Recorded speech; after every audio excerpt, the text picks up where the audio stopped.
আপনাদের নিশ্চিন্ত করে বলতে চাই, যেটা টিভিতে দেখাচ্ছে এটা বিজেপি অফিস থেকে কালকে বেলা 1:08 সার্কুলেট করেছে এবং টাকা দিয়ে বলেছে যাতে এটা দেখানো হয়। তার কারণ হচ্ছে আমার কাছে স্পেসিফিক ইনফরমেশন এসছে 1:08 আমি কোনো একটা প্রেস মিডিয়ার থ্রুতে পেয়েছি এবং সেই ইনফরমেশনে দেখা যাচ্ছে তারা পরিষ্কার বলছে ফোর্সফুলি তোমায় করতে হবে, এটা তোমাকে এর মধ্যে যাওয়া যাবে না। কারণটা আসলে জানেন আপনারা, আমরা 230ও পেয়ে যেতে পারি, 226 ক্রস করবো 2026-এ। মানুষ যে বিপুলভাবে ভোট দিয়েছে আমার তাদের প্রতি পুরো ভরসা বিশ্বাস আস্থা আছে।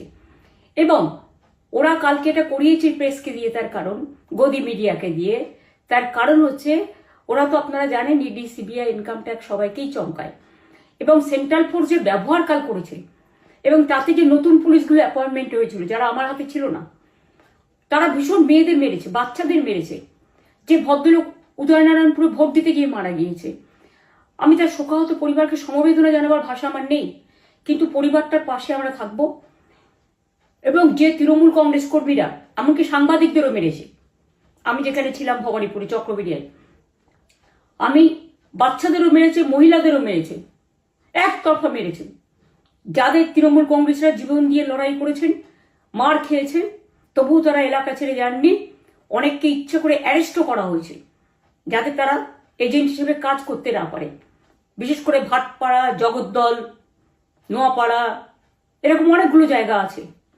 এমনকি আমাদের এখানেও ভবানীপুরে সারা রাত ধরে রেড হয়েছে। আমি সারা রাত 2 দিন ধরে দুরাত ঘুমাইনি। তাই আপনাদের কাছে বলবো ওটা বিজেপির চক্রান্ত এবং বিজেপি এত করেও মানুষের অধিকার থেকে মানুষকে বঞ্চিত করতে পারলো না এবং তাই বিজেপি শেষ খেলাটা খেলেছে প্রেসকে দিয়ে, যাতে উল্টোপাল্টা বলে আমাদের মনোবলটা কর্মীদের ভেঙে যায়, মানুষের মনোবল ভেঙে যায়। শেয়ার বাজারে ধস নামবে আসল সত্যিটা বেরোলে। সেই জন্য শেয়ার মার্কেটকে সান্ত্বনা দিতে গিয়ে, এটা আমার কাছে স্পেসিফিক খবর আছে, এইটা করেছে। এবং আমি পরিষ্কার বলছি 2016তেও সেম জিনিস হয়েছে, 2021এও সেম জিনিস হয়েছে। ওরা কিন্তু বারবার করে যা এক্সিস্ট পোল যা দেখিয়েছে টোটালটাই দেখিয়েছে বিজেপির কথায়। এবং আজকে তো আপনারা জানেন নিরপেক্ষতা বলে ভারতবর্ষে কিছু নেই, সব একপক্ষ হয়ে গেছে। আমি তাদের বলবো আমাদের কর্মীদের এবং মানুষকে সাথে থাকতে, যাতে কাউন্টিংয়ে সবাই সমানভাবে আজ থেকে পাহারা দেয়। দরকার হলে আমিও আমার এলাকায় পাহারা দিতে নামবো এবং আমি সব 294টা কেন্দ্রে 294টা তৃণমূল প্রার্থী, দার্জিলিংয়েও যে 2টো প্রার্থী আছে অনেকদের, আমাদের সাথে জোট আছে, সবাইকে বলবো নিজেরা ক্যান্ডিডেটরা পাহারা দিন। দিনের বেলায় কর্মীদের রাখুন, রাতের বেলায় নিজেরা থাকুন, পাহারা দিন। আমি যদি পাহারা দিতে পারি আপনারাও পাহারা দিতে পারেন। রাত জাগুন, সকালে এসে অন্য টিমকে হ্যান্ড ওভার করে তবে ঘুমবেন।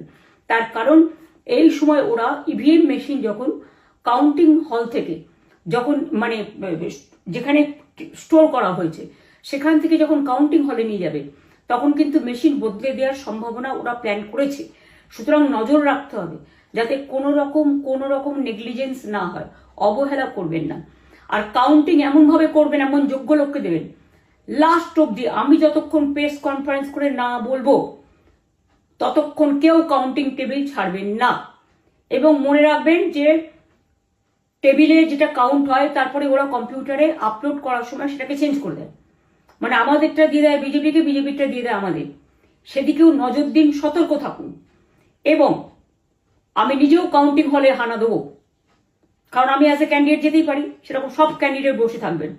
যখন দেখবেন আপনাকে ওয়াশরুমে যেতে হবে বা আপনাকে খাবার খেতে যেতে হবে, একদম স্ট্রেট মনে রাখবেন একজনকে বসিয়ে বিশ্বস্ত, যাতে কেউ টাকা দিয়ে কিনতে না পারে, তবেই যাবেন, তাছাড়া যাবেন না, তাও 2 মিনিটের জন্য।